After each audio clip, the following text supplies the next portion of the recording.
Welcome back to my channel. I am Queen-Eva. We have a special guest here today.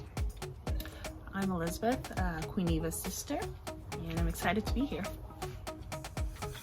I know you struggle with inflammation, so tell us about how or what you're doing to reduce it. Yes, so about 5 years ago, I was diagnosed with hypothyroidism. And so for those who don't know, the thyroid is right here, and it is in charge of your digestion and whatnot. So when you have low levels of your thyroid, that causes you to have hypothyroidism. And so you have symptoms like feeling lethargic, feeling tired, brain fog, and sometimes some of the food that you eat causes a little bit more inflammation. So yeah, what was the question again? I know you struggle with inflammation, so tell us about how or what you're doing to reduce it. Okay, so to reduce it, I had to change my diet in terms of being a little bit more cognizant of what I eat. So that means staying away from things that cause inflammation. And so I have been gluten-free for a little over a year now consistently. I have eliminated dairy from my diet. Everything I consume is dairy-free, gluten-free, and that includes just having more fruits, more vegetables. And also I started a challenge last year with Queen-Eva and our mother, called the Plant Paradox from Dr. Stephen Gundry, as you see here. And in this book, we learn a little bit more about, even with fruits and vegetables, we have lectin, which is usually in the skin or on the skin of the fruits and vegetables, which acts like gluten.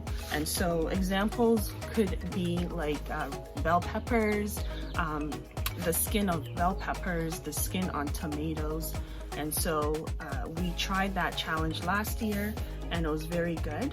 And so ongoing everyday lifestyle, I just try to, have a less stress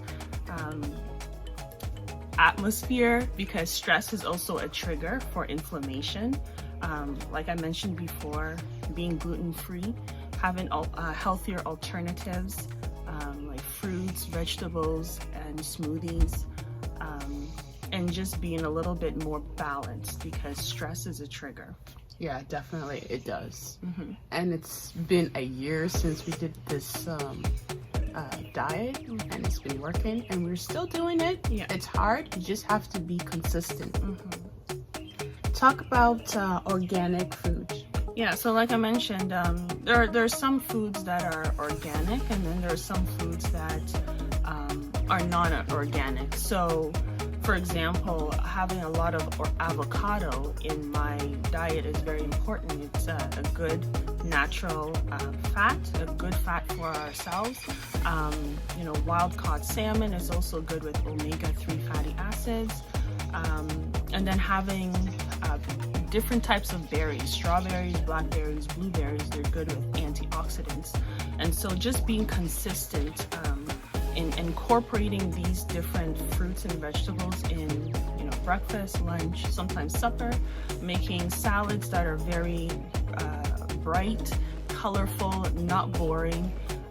It really helps and makes a difference, and it helps with my skin, helps with how I feel on the inside. Obviously I couple that with exercising as well. Yeah, you just have to be consistent with the things you eat. Like my sister said, my baby sister. Oh, I also wanted to add that, a lot of the time people say, oh, they're going gluten-free, or they're going vegan, or they're becoming vegetarians. But for me specifically, because I have a condition that slows me down, I noticed that things or foods that have gluten in it is not good for me. It causes inflammation, and that inflammation is on the inside and on the outside. And so just I have to kind of be a little bit more aware of it, and it's not like I'm missing out on delicious food, because a lot of the time people think, oh my goodness, I don't get to have the favorite foods, I don't get to have my ice cream, I don't get to have, you know, these foods. But at the end of the day, it's about my health and it's about my well-being. And so you have to shift, you know, the way you think about food and have a good relationship with it. But you know, doing my research is also very important. This book, once again, by Dr. Gundry, you know, it's very informative, and so that also helped with my mindset to know what I was getting myself into. So once you start, you know, with the mindset, then you're able to apply it during whether it's a challenge, whether it's a lifestyle change. Either way, you have to know what you're getting yourself into, and you'll be able to commit to it. What was the outcome after changing your diet? Yeah, so after changing my diet, I mean, it was very difficult in the beginning because you have food that you're addicted to, and sometimes you have withdrawal symptoms. You know, for the first week when we eliminated different types of fruits or sugars and carbohydrates, you know, you kind of get shaky because your body is fighting off the cravings. But after a week, 2 weeks, 3 weeks, and then it became a lifestyle, now I crave fruits and vegetables. I actually can't live without it. My husband will say the same thing, like I can't live without it. And what I noticed is that I have less inflammation. Aside from stress being a trigger, the types of food matters for me. And so like I said, less inflammation in my face. You know, my face will get puffy when I have inflammation, my arms, my whole body, I'll get bloated. But changing the foods that I've been eating and going gluten-free, dairy-free, lectin-free, and also having good portions of food throughout the day has reduced bloating, water retention, and inflammation internally and externally. And I feel lighter, because when you feel heavy, it's not a good feeling. You can even have, you know, a good figure or physique, but if you don't feel good within and you're bloated, it's not a good feeling. So it's something I feel like I'm going to do for the rest of my life. It's a lifestyle change, and you have to look at it as if you are allergic to these types of foods that are not good for you. This is just a lifestyle that has been for the two of us, and even my mother too, so it's just an everyday thing for us. Yeah. So thanks you guys for watching my video. Hope we see you in the next video. Take care. Bye-bye. A few moments later.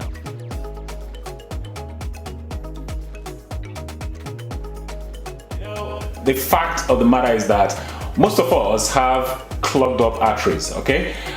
To varying degrees, we all have some kind of filth in our arteries that need clearing up every now and again. It's supposed to be a gradual process. You don't have to do it in one go. In fact, you're not going to succeed in doing it in one go.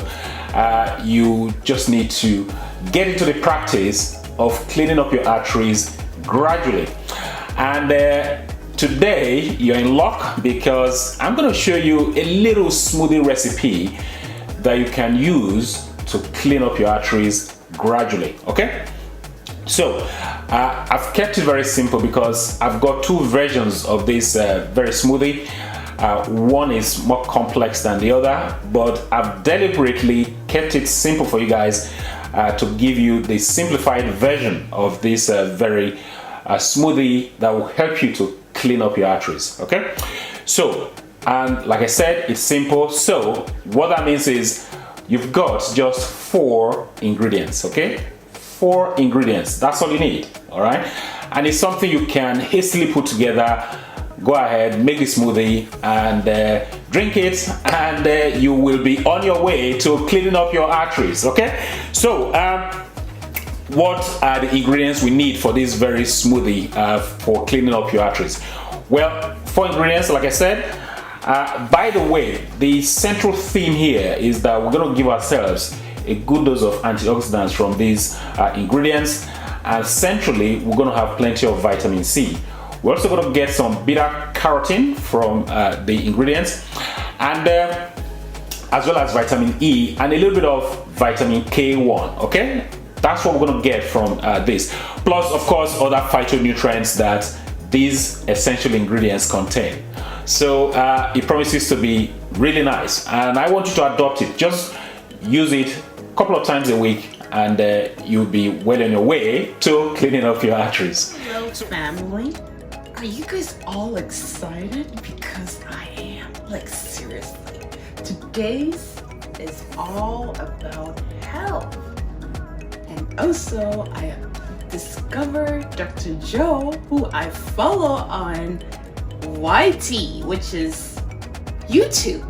And I'm just inspired by his concoction smoothie. And I hope you guys follow him on his page.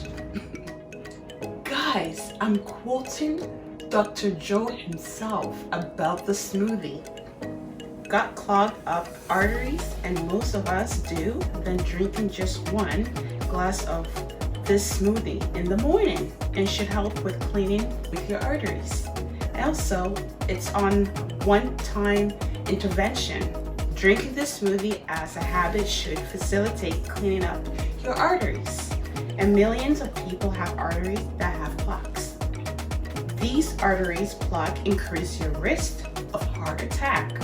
So cleaning up your arteries is a good step to take with your heart health. For this smoothie, we have 4 ingredients, and they are 2 apples, 6 romaine lettuce,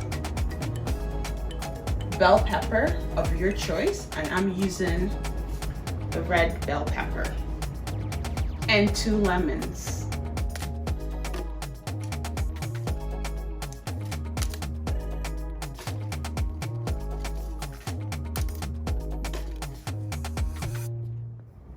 Family, I'm using vinegar to rinse the dirt out.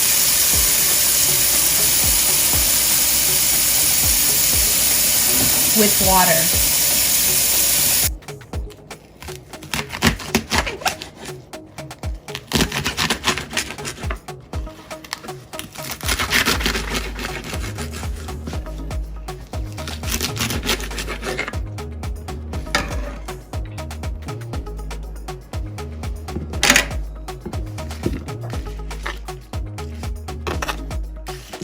I'm scraping the skin of the bell pepper, but because it has lectin, I'm doing this because of my own health benefits, but you do not have to. So family, I'm peeling the skin of the apple.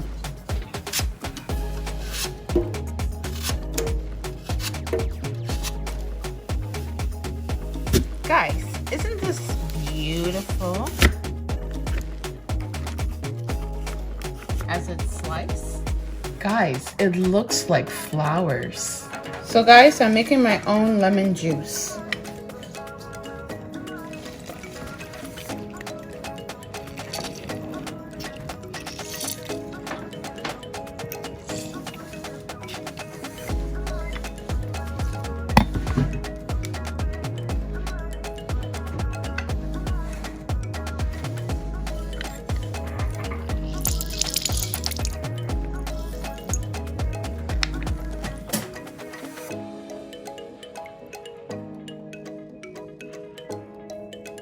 A few moments later.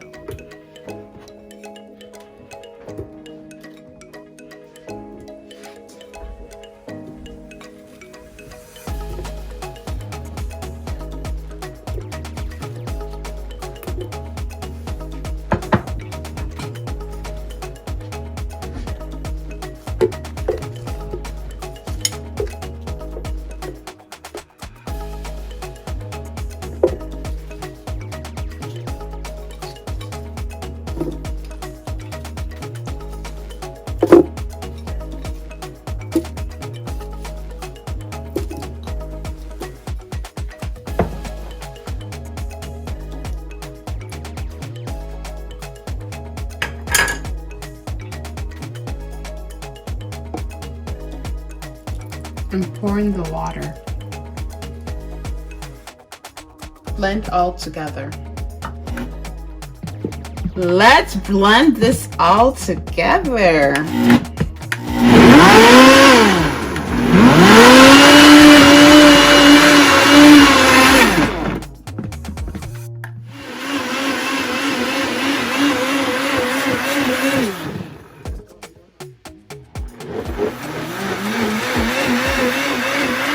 A few moments Guys, later. this is the outcome.